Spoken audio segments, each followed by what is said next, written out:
कृपया पढ़ें और साझा करें।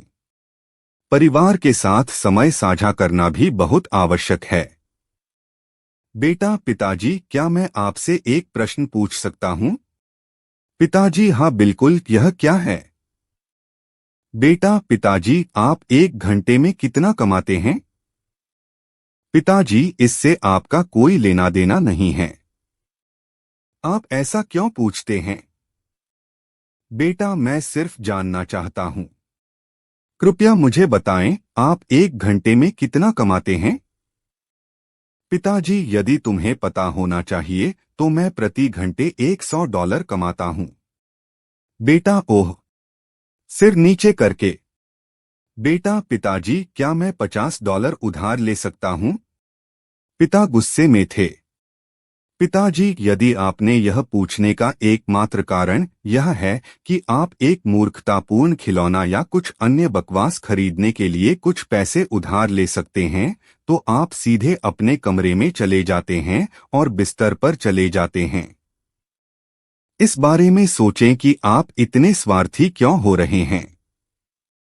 मैं इस बचकानी हरकत के लिए हर दिन कड़ी मेहनत करें। छोटा लड़का चुपचाप अपने कमरे में चला गया और दरवाजा बंद कर लिया। वह आदमी बैठ गया और छोटे लड़के के सवालों पर और भी क्रोधित होने लगा। केवल कुछ पैसे पाने के लिए उसने ऐसे सवाल पूछने की हिम्मत कैसे की? लगभग एक घंटे या उसके बाद वह आदमी शांत हो गया और सोचने लगा। हो सकता है कि उस $50 से उसे वास्तव में कुछ खरीदने की जरूरत थी और वह वास्तव में बहुत बार पैसे नहीं मांगता था। वह आदमी छोटे लड़के के कमरे के दरवाजे के पास गया और दरवाजा खोला। पिताजी, क्या तुम सो रहे हो, बेटा? बेटा, नहीं पापा, मैं जाग रहा हूँ। पिताजी, मैं सोच रहा था, शायद मैं पहले तुम पर बहुत सख्त था। यह एक लंबा दिन रहा है और मैंने तुम पर अपनी नाराजगी व्यक्त की है। यह वह $50 है जो तुमने मांगा था। छोटा लड़का मुस्कुराता हुआ सीधा बैठ गया। बेटा, ओह धन्यवाद पिताजी। फिर अपने तकिए के नीचे पहुंचकर उसने कुछ टूटे फूटे बिल निकाले। उस आदमी ने देखा कि लड़के के पास पहले से ही पैसा है। वह फिर से क्रोधित होने लगा। छोटे लड़के ने धीरे से अपने पैसे गिने और फिर अपने पिता की ओर देखा। पिताजी, यदि आपके पास पहले से ही कुछ है तो आप अधिक धन क्यों चाहते हैं? बेटा, क्योंकि मेरे पास पर्याप्त नहीं था, लेकिन अब मेरे पास है। पिताजी, मेरे पास अभी $100 हैं। क्या मैं आपका एक घंटा खरीद सकता हूँ? कृपया कल जल्दी घर आए। मैं आपके साथ रात्रि भोजन करना चाहूंगा। पिता कुचले गए।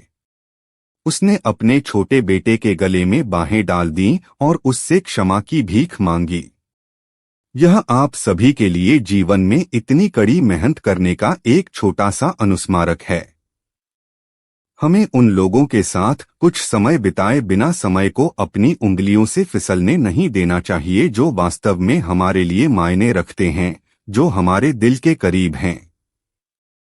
क्या आप अपने $100 मूल्य के समय को किसी ऐसे व्यक्ति के साथ साझा करना याद रखते हैं जिसे आप प्यार करते हैं? यदि हम कल मर जाते हैं तो जिस कंपनी के लिए हम काम कर रहे हैं वह कुछ ही दिनों में आसानी से हमारी जगह ले सकती है। लेकिन जिस परिवार और दोस्तों को हम पीछे छोड़ गए हैं उन्हें जीवन भर यह क्षति महसूस होगी। और इसके बारे में सोचें, हम अपने परिवार की तुलना में खुद को काम में अधिक झोंक देते हैं। कुछ चीजें अधिक महत्वपूर्ण हैं।